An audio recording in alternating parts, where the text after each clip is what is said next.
Welcome to Doom Scroll Patrol, the show where we doom scroll so you don't have to. Today we are talking about Clifford the Big Red Dog is gonna go live on a farm. Miss Rachel is standing up for Gaza.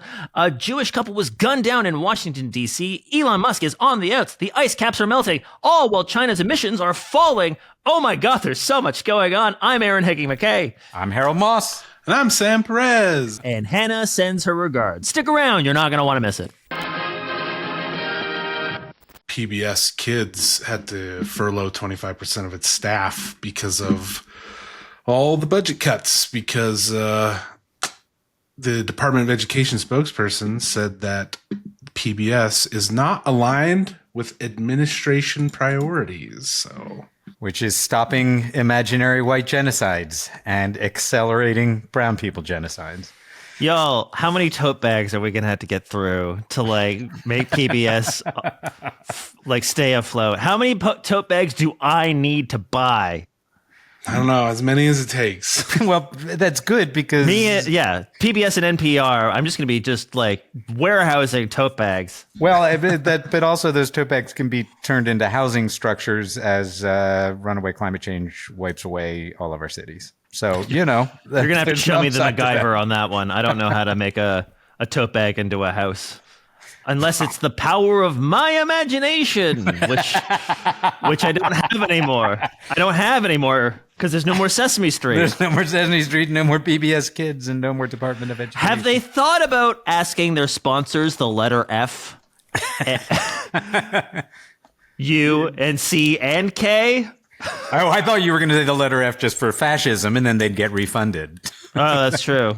Today's episode is brought to you by the letter F and fascism. Yeah, anyway, it just sucks because it's like they canceled, it was called the Ready to Learn grant, which helped funded basically all the children's shows. So Sesame Street, Clifford the Big Red Dog, Reading Rainbow. It was there to promote, school readiness and early learning, specifically for low income children. So I think you said something about it's not aligning with their values. Learning is definitely not one of their values. Yeah.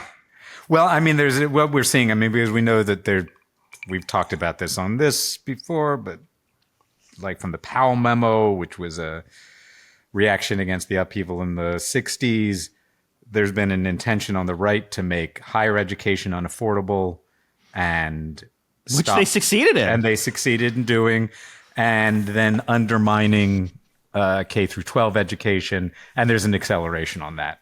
And it's tied in with their belief that they're going to replace all of us with AI agents.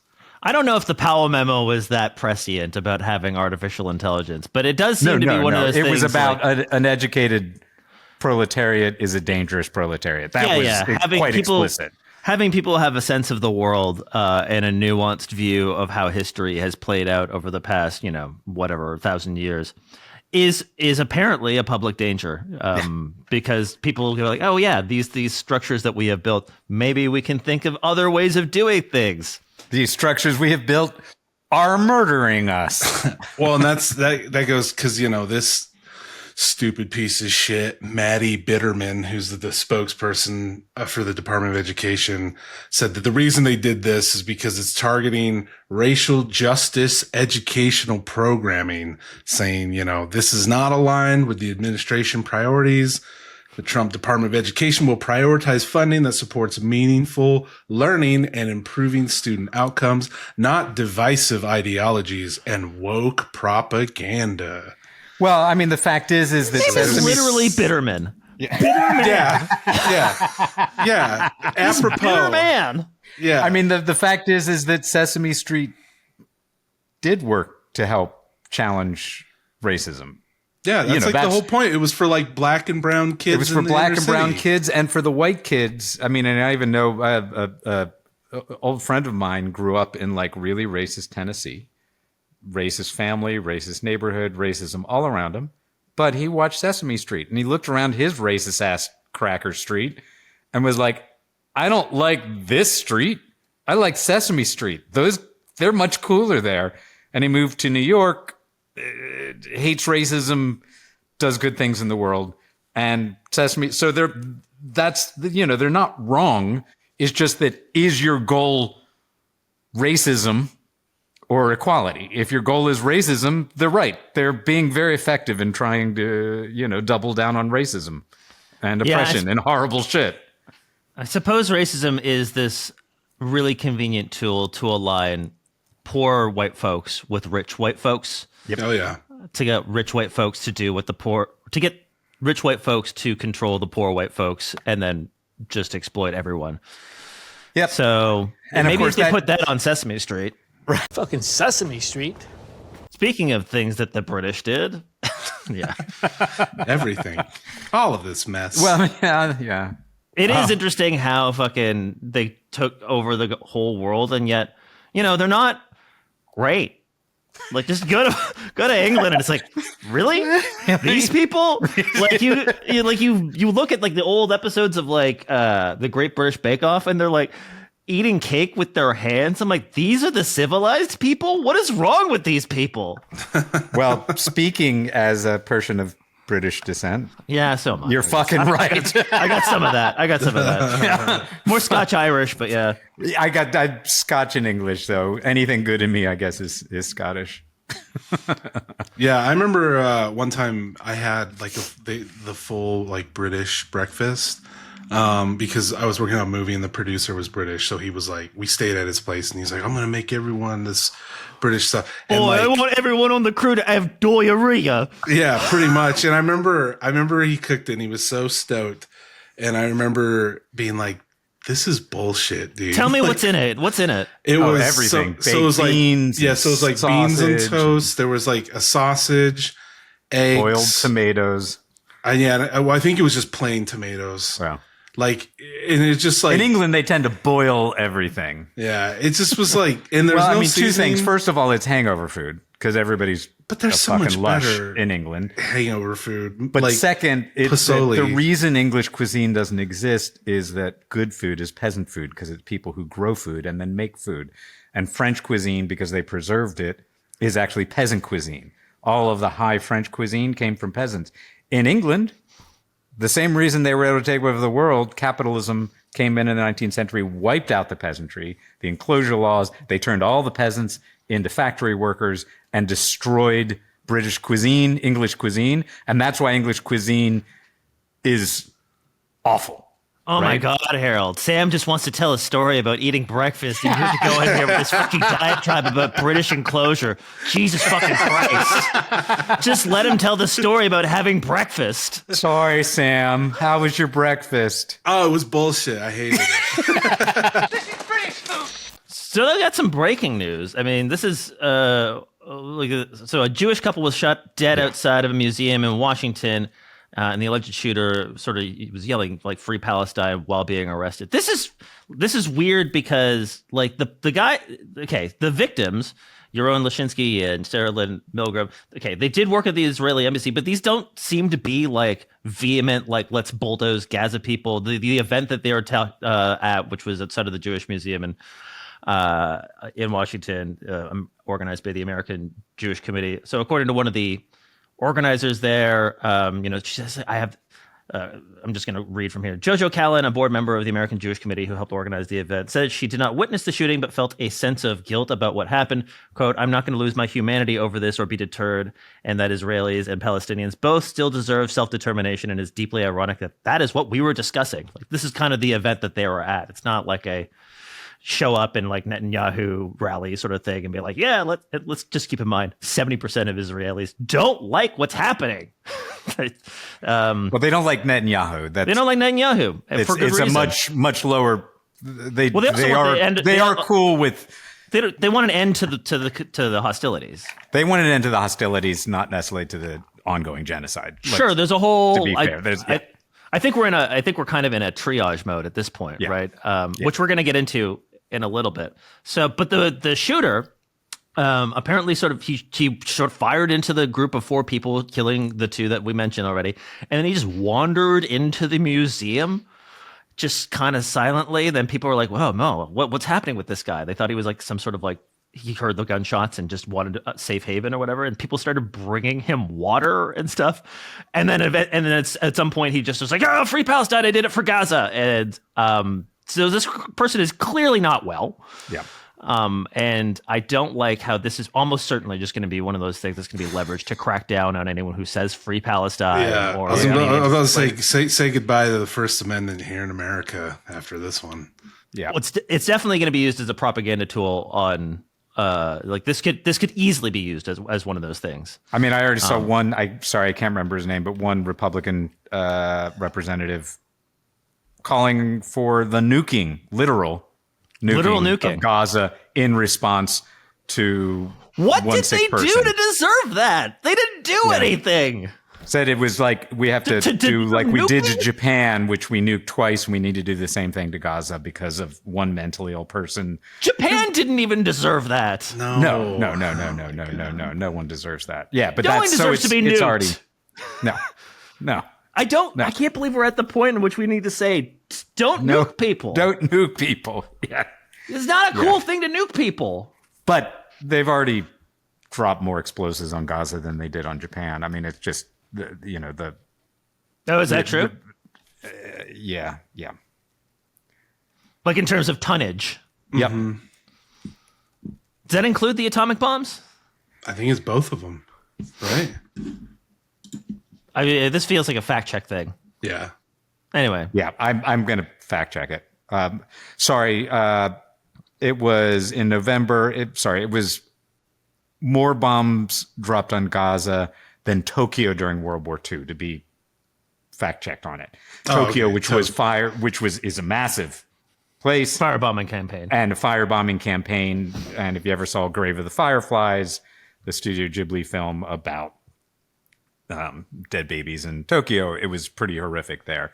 It says it was Israel dropped 70,000 tons of bombs on Gaza Strip since last October, exceeding World War II bombings combined of Dresden, Hamburg, and London. Wow. This is back in 2024. So it's probably more than that. Oh, it's more than that. So it'd be more than that now. Yeah. So this is, the ongoing stuff. We could talk about the accelerating campaign now. Netanyahu is now saying, like, we're going to go in there and we're going to control all of Gaza and all of the aid. And the UN agency saying there's 14,000 babies in danger of starving to death while the food sits in trucks. So I saw that was getting widely shared. So the claim there is UN humanitarian chief Tom Fletcher said 14,000 babies will die within 48 hours if food is not delivered. And then later 48 hours was. Well, that was a claim he had to kind of walk back because it's like, that's a very oddly specific thing, right? But it is also, it doesn't undercut the fact that it's just immoral to deprive children of food. I think they are already dying, and there's 14,000 babies in near-term danger of starvation. What the time frame on that is? Which ones will die in days? Which one will die in weeks? Is that, again, that's pretty much that I can't believe we're in the tell people not to drop bombs. Is like, hey, maybe we shouldn't starve babies to death.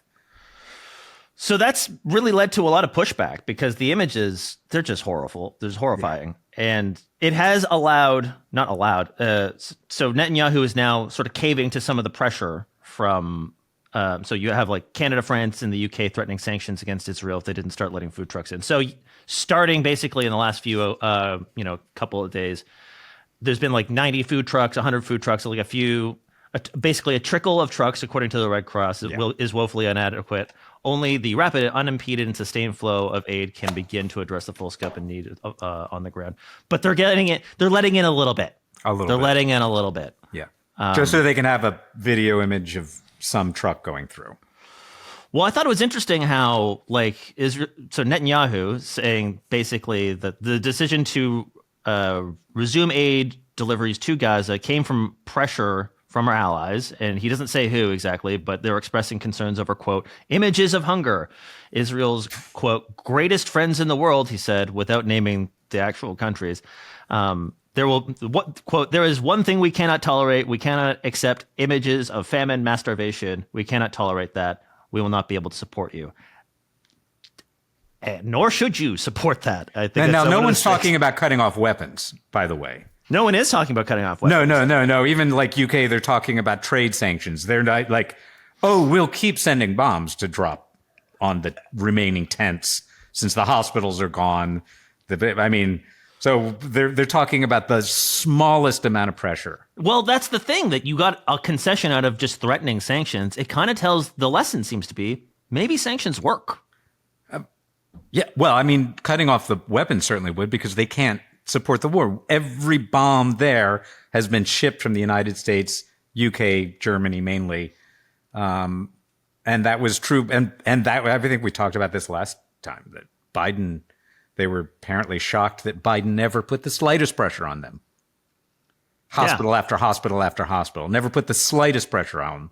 And just a little bit of pressure works. And they were just like, I can't believe we're getting away with this. We can just keep slaughtering people and no one's saying boo.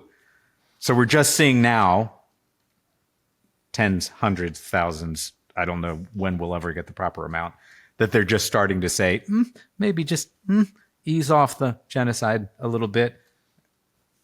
Yes, according to international law, starving a population, intentionally starving a population, is a war crime and a crime against humanity, and/or an act of genocide. Well, isn't also slaughtering journalists a war crime? No. There's lots of war crimes to go around. And hospitals getting bombed. No, no. What are you talking about, Harold? No. You're wrong on all of those. You're wrong. And so, of course, the other great enemy of the state is Ms. Rachel.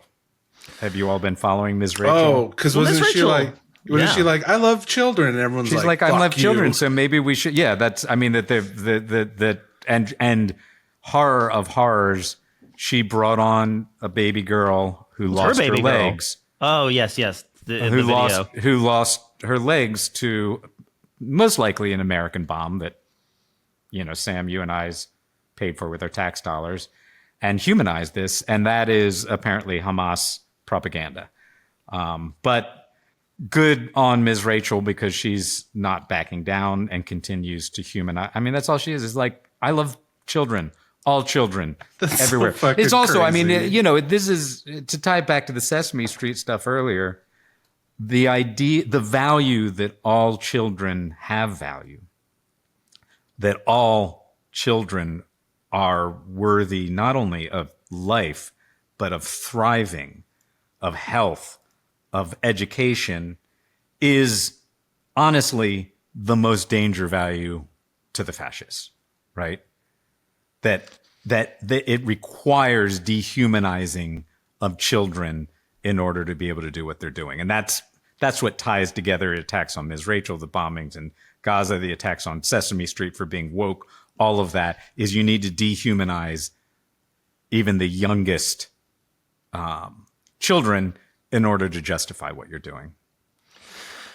I'm not going to say I struggle with this in the sense of just like, oh yeah, to struggle with dehumanizing people, but like, it is awful to see these images of children, and it is. And Miss Rachel has been, I think, very much. She's been talking about this for a while, and she's been getting a lot of threats and these sorts of things, just because she has those controversial statements of saying that children deserve not to be blown up. And not to be fucking glib about it or whatever, but like it should be an uncontroversial statement. And we were all children once. We all have children in our lives. We just, as a species, tend to have this nurturing impulse to be like, yes, these little versions of ourselves need care and love, and the best shot they got to have a good life. And I suppose that does put a little bit of a monkey wrench in the idea of taking over this tiny little strip of land for these. I don't even, the madness of it all, just the inhumanity. And I think the thing that we need to keep is our humanity. And let's just be frank. If we are going to make it through this rather tumultuous and difficult period in history, it is not going to be on the basis of ethno-states and genocide. Right? ethnostate and genocide are not going to help us survive. Even if they were, I'd rather not survive, but they're not.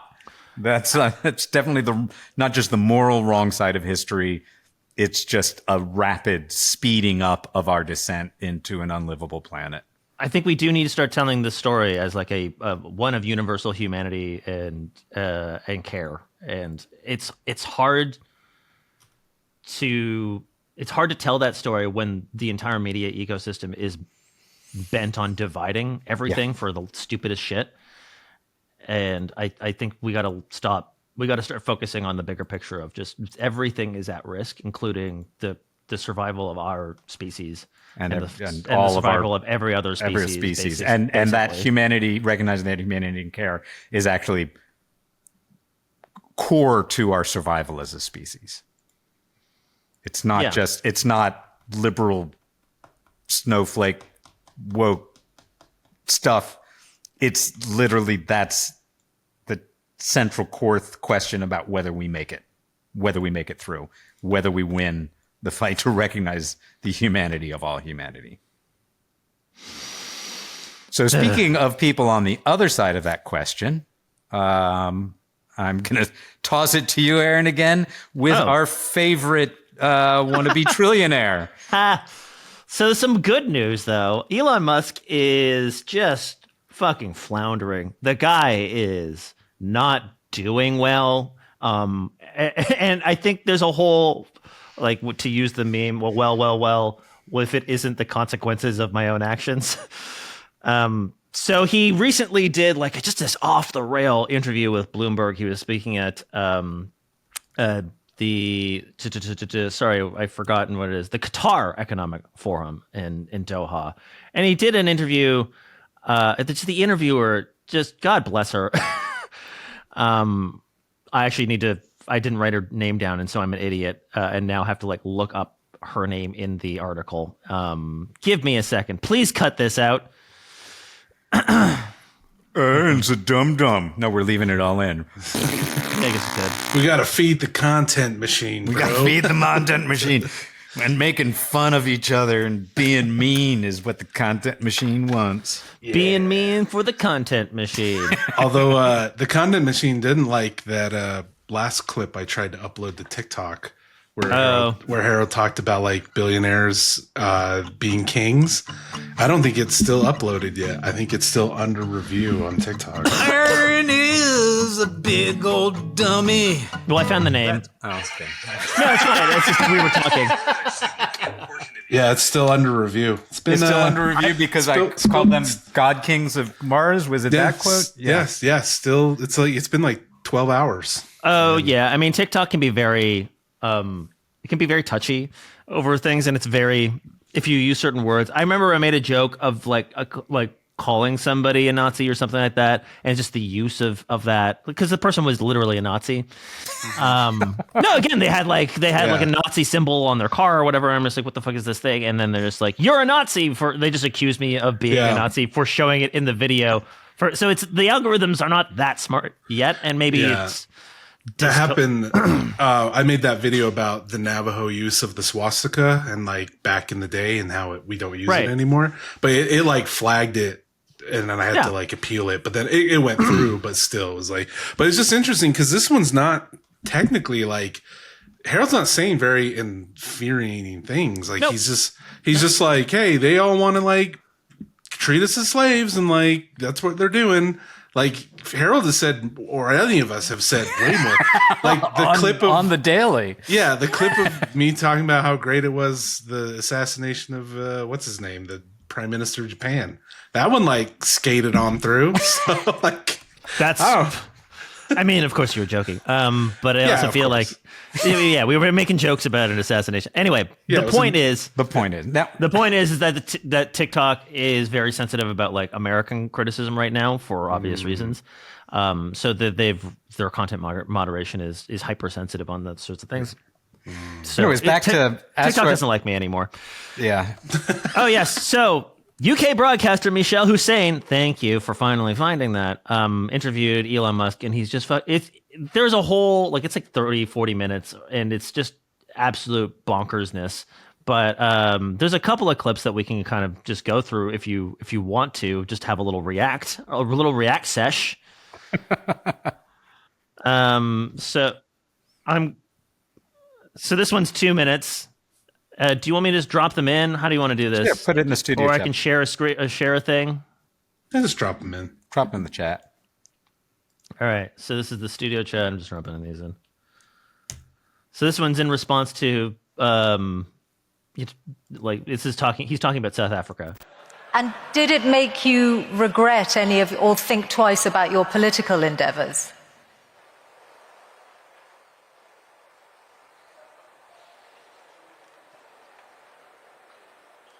Because I did what needed to be done. The violent antibody reaction, and I'm not someone who's ever committed violence, and yet massive violence was committed against my companies. Massive violence was threatened against me. Who are these people? Why would they do that? How wrong can they be? They're on the wrong side of history. And that's an evil thing to do. To go and damage some poor innocent person's car, to threaten to kill me. What's wrong with these people? I've not harmed anyone. So, something needs to be done about them. And a number of them are going to prison. And they deserve it. And more will. You're referring to the attacks on Tesla showrooms. But I think... Yeah. Firing bullets into showrooms and burning down cars is unacceptable. Yeah. Those people will go to prison, and the people that funded them and organized them will also go to prison. Don't worry. But wouldn't you? We're coming for you. Wouldn't you?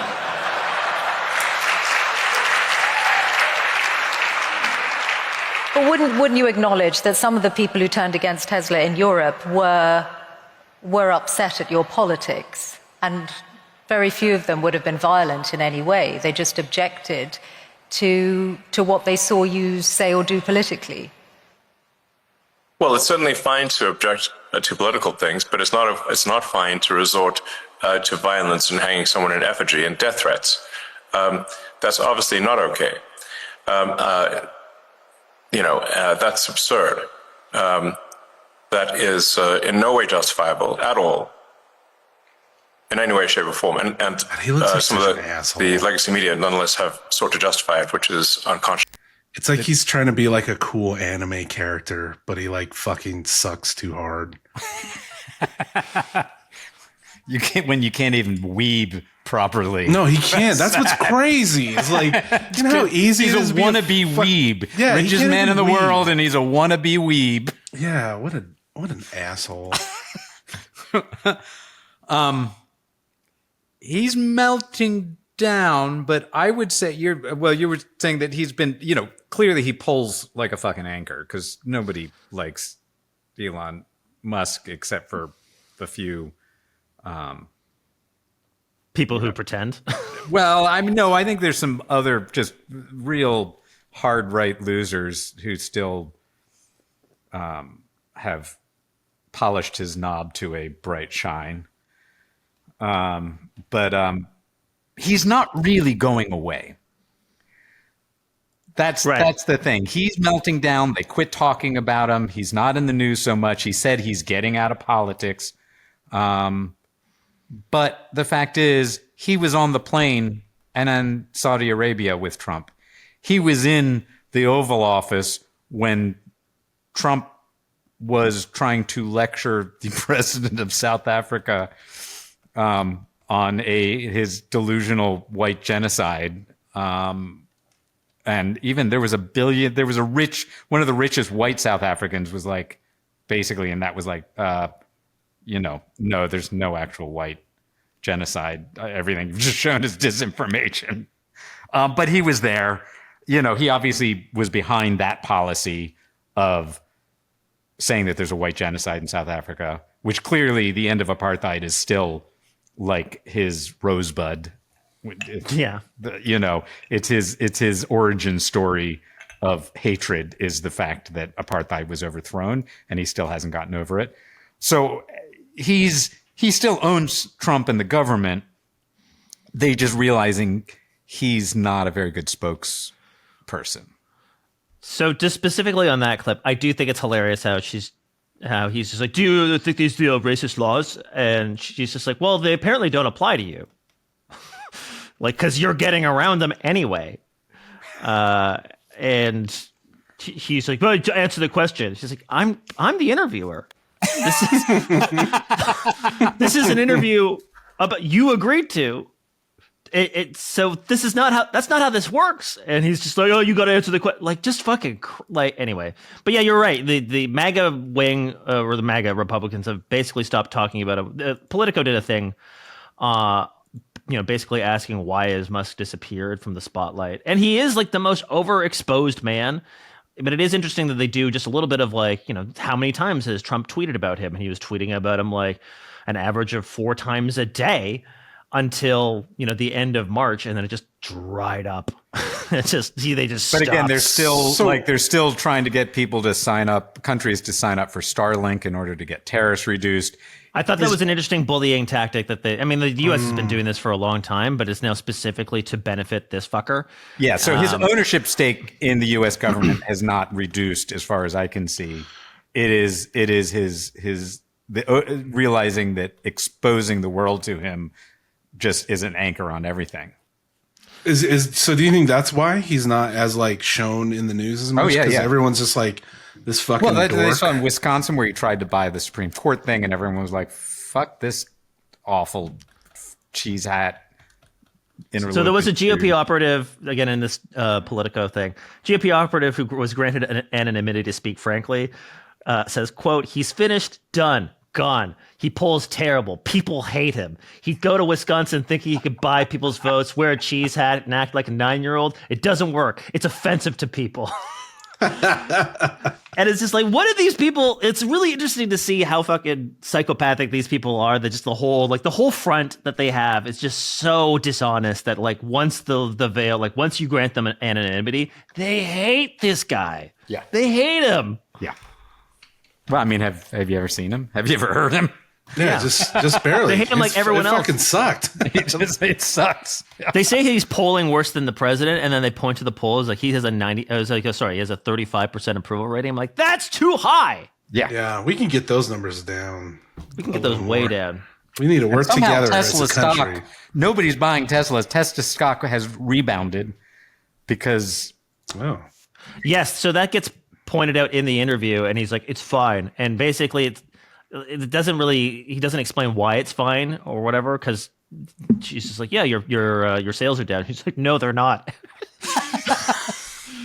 Actually, just yesterday, BYD, the Chinese manufacturer who produces better, cheaper EVs than Tesla does, is now outselling Tesla in Europe. I mean, Tesla's cooked.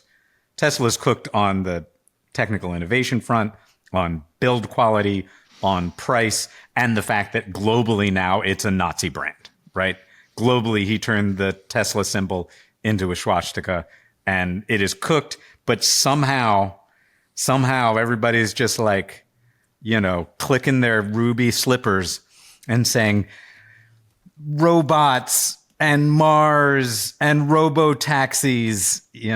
I don't know that Wizard of Oz metaphor really didn't land. The Starlink thing maybe, but I don't know if that's publicly traded or not. I don't know I don't have that off the top of my head, because there are. That does seem like maybe it's a good investment because the U.S. is being a bully about that. Well, except for because of that, everybody's racing to build its replacement. That would be the best thing to do. That is what Europe is doing. That's what everybody's doing. So yes, short run, long run, no, it's going to be just a bunch of space garbage. There really is like his Tesla in orbit. Yeah, like his Tesla in orbit. Next time, hitch a ride directly. We'll just to Mars. Again, if he's like Occupy Mars, I'm like, go do it, please. Go do it. Everyone wants you to do that. Everybody wants you to do that. We'll send you thoughts. I will happily chip in $5 to send that guy to Mars. I would crowdsource Elon Musk to Mars right now. Yeah. Yeah. So yeah, that's the good news is that Elon Musk is less exposed than before. But yes, you're right. He's still there. Like the GOP candidates still want his money. Yeah. And his platform to run for election because they're still going to have to run for election. You may not have to vote, you may not be able to vote for the president, but you'll still vote for your representative. But there's also, looking at Musk, one of the news stories that's out is there's a guy named Jonathan Buma who was FBI, part of the FBI. He was arrested for whistleblowing. And what he was whistleblowing about was in 22, he was desperately trying to get to Elon Musk because there were so much signals that Russia was massively focused on influencing and recruiting Musk. And including, like a Russian gambling guy who he was being targeted by different guys. There's a guy named Igor Kuganov, a Russian-born ex-professional gambler who was living with him during the pandemic, and Musk was going to take over all of his charitable giving. He was living with Elon Musk? He was living with Elon Musk, okay. And just showed up out of nowhere and suddenly had massive influence on Musk.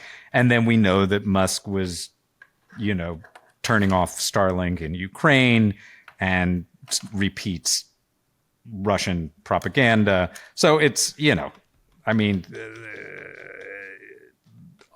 chances are, yes, they did. Chances are that was a success. So just this guy shows up, he becomes so that's the brofluence campaign of just like some fucking dude with a bunch of money, just like, yo, let's be friends. He's like, yeah, let's live together platonically. And that's how you influence the man's like $230 billion fortune or whatever the fuck it is. Yeah. That's how. Well, because he just wants to be loved. Oh my God. I'm sure the guy, he's an ex-professional gambler, so he's probably cool. It sounds pretty cool. Probably cool. He's probably got really good shades and knows how to wear them. Yeah. And can actually pull off a leather jacket in a way that Elon Musk only dreams of pulling off. All right, let's take a look at this Kurganov guy. And he's an angel investor now, which I guess is kind of like a cool thing. He's not okay. No, he does not look cool. I'm gonna go say that he's kind of like in some of these older photos. He's kind of got like a Jesus cut sort of thing. What's this guy's name again? Oh yeah, he definitely Igor Kurganov. He looks like I wish I could start a religious cult, but I can't convince anyone to slavishly follow me. Yeah. Oh yeah, this guy, he looks annoying. Yeah. Well, I mean, we also remember who he's got Chihuahua eyes. I never would have come up with that. But got Chihuahua eyes, baby. Accurate. Yeah. He's because he looks like he's always like shaking cold like a Chihuahua. He's got those big ass eyes. Oh, so moving on to other doomy news, which is, ice caps. So, the delicious drink from Tim Hortons? Let me guess, they're doing fine. The only ice caps that's going to be left. Because what we're now finding out is, although the world was saying 2 degrees is centigrade warming from climate changes too much, we should keep it to 1.5, which we've probably already blown past, that even keeping it to 1.5, we've probably lost the polar ice sheets. That's probably a done deal. And that means Maldives as a nation, gone. Lots of cities, gone. Just millions and millions around the world are going to be displaced. Entire city. I mean, Miami, goodbye, Miami. That's probably baked in to what's happening.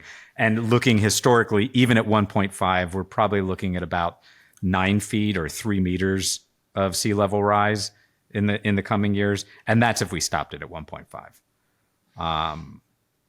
So, yeah. Can I just add a couple of nuances in here? Because I think there's like this, you hear like the doom and gloom sort of thing, but like, not that this is not bad. But just for context, we're at like 1.2, and yes, 1.5 is one of those things we're probably going to blow past in the next probably 10-ish years, is according to some of these things. And yeah, that's not great. But it's not like Miami is going to be underwater within your lifetime. This is one of those. Well, things but no, it doesn't start. It doesn't start with you going. We're at a tipping point. We're at a tipping point where it's going to set off a series of events where, like.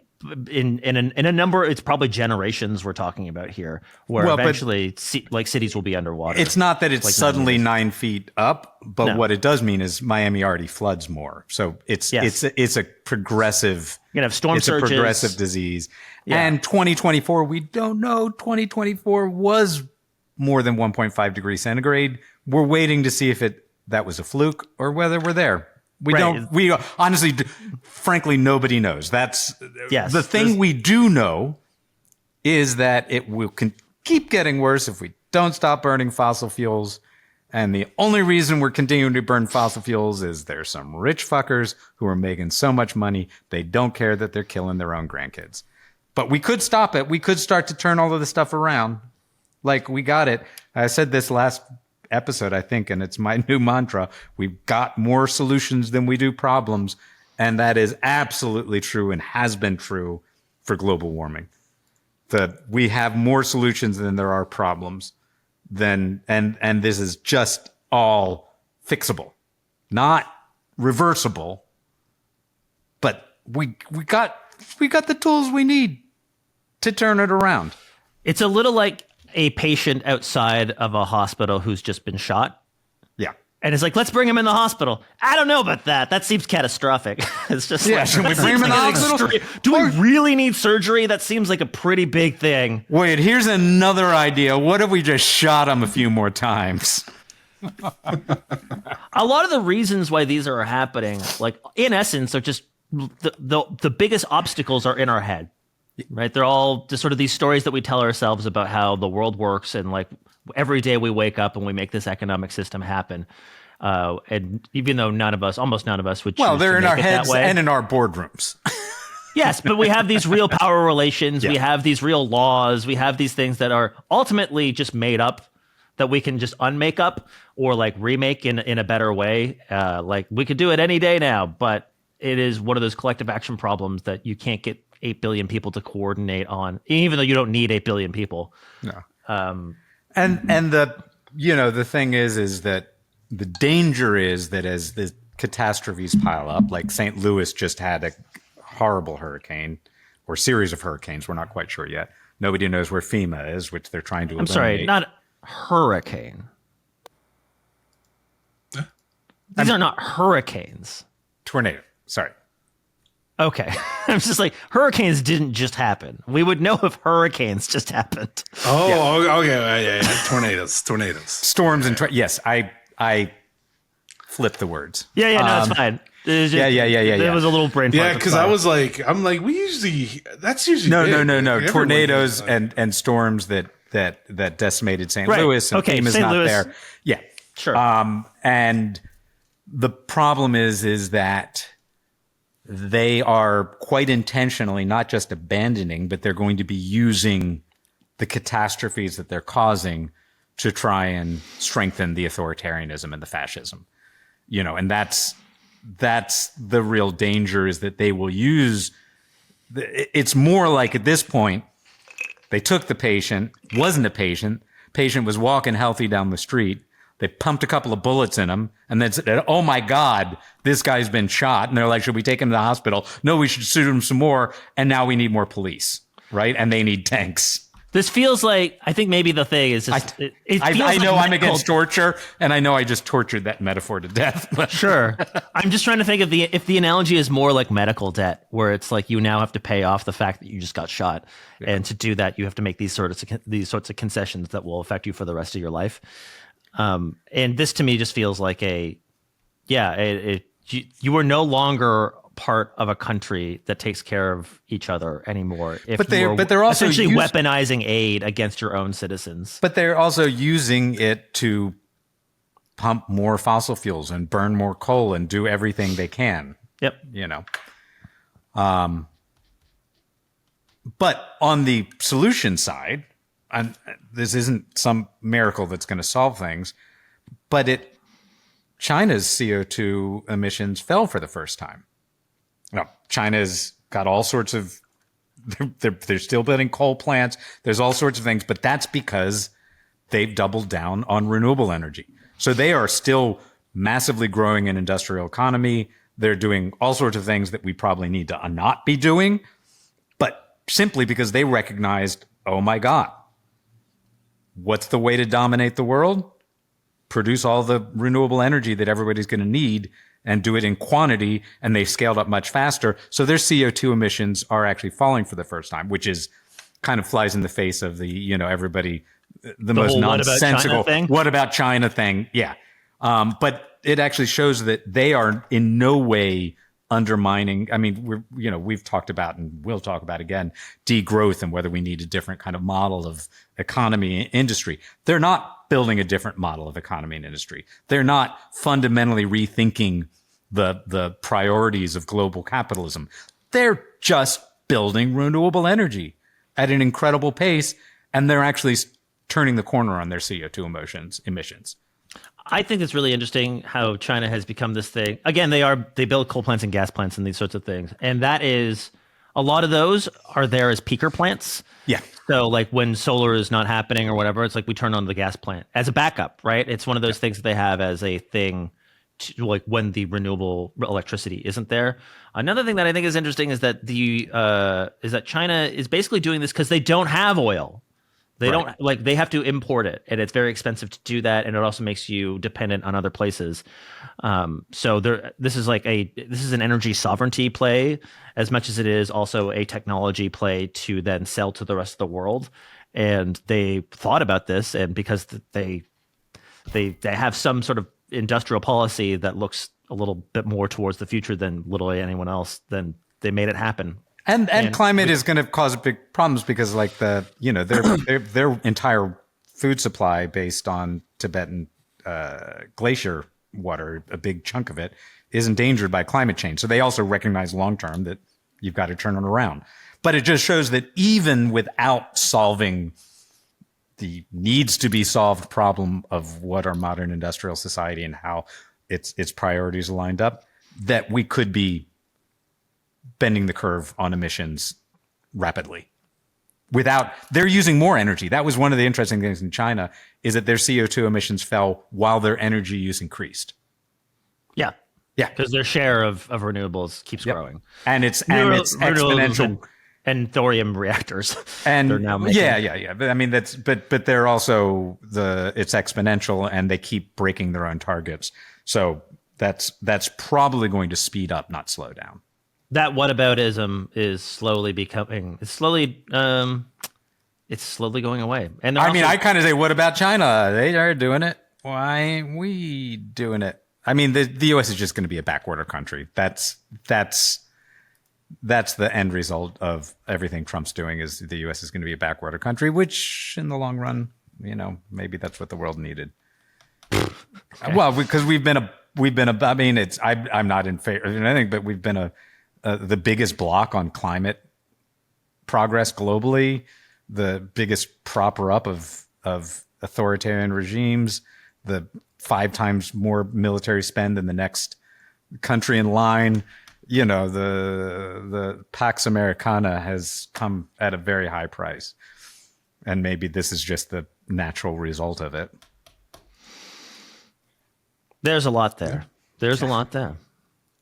And I don't know how much we want to get into it. Is there anything else we want to talk about? Well, I will say that Sam, that the I would just want to say one last thing on that, because it's let him talk about his breakfast. No, which is that Trump's reverse Midas touch, although he keeps putting gold in the White House, or fake gold in the White House, his reverse Midas touch continues with a number of European elections, particularly Romania, where MAGA was trying to get the hard right in, and everyone looked at America and went, And so centrism is having its day globally because of revulsion of Trump. So that is actually, I just wanted to say that because I think that actually is part of what's happening, is the world is kind of organizing itself around. But yeah, Sam, let's hear about your breakfast. It was good. Not the British one. That was terrible.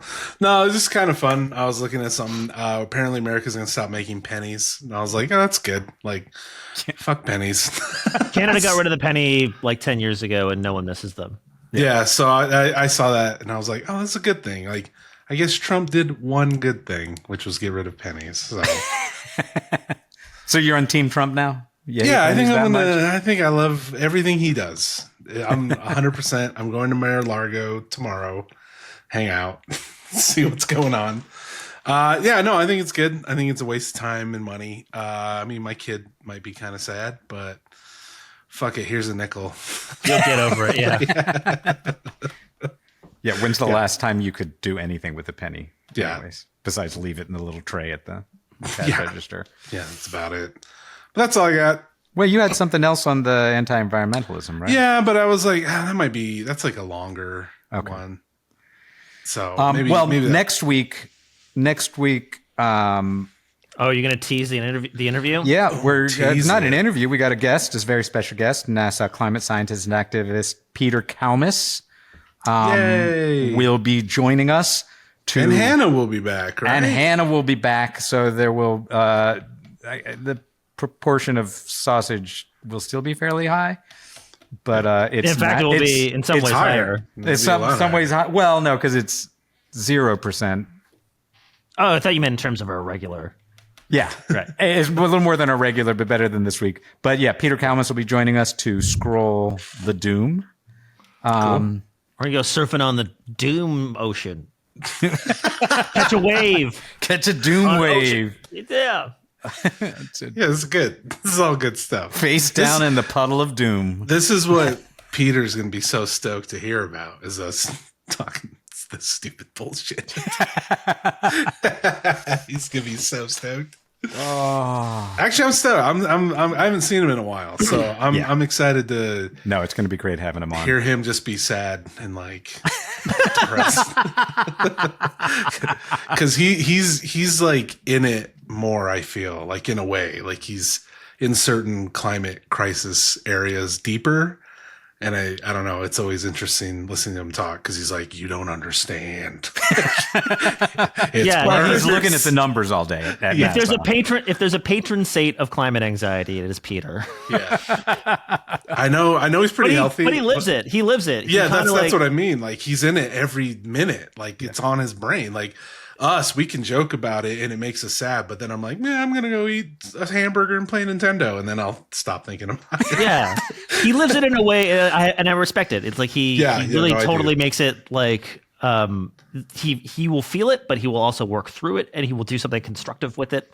Yeah, and he makes a meaningful contribution that I think is worth listening to. Yeah.